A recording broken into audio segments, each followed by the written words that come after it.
করে দে অভিনয় দিয়ে দে বাংলাটা থালিয়াটা নিয়ে কবুল জানে আল্লাহ আল্লাহ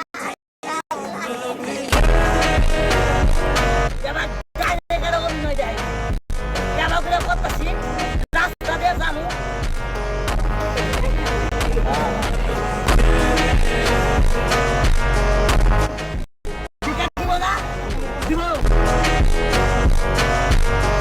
কেমনে ভিক্ষা করবো কেমনে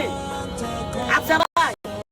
আমি এমনি কাছে যাই হাত পাতি আমাকে নষ্ট দিব বাংলাদেশের মানুষ কত বড় বাগপাত কত বড় সিরা ভালো মানুষ কেমনে ভিক্ষা করে দে অভিনয় দিয়ে বাংলাটা খালি নিয়ে কবুল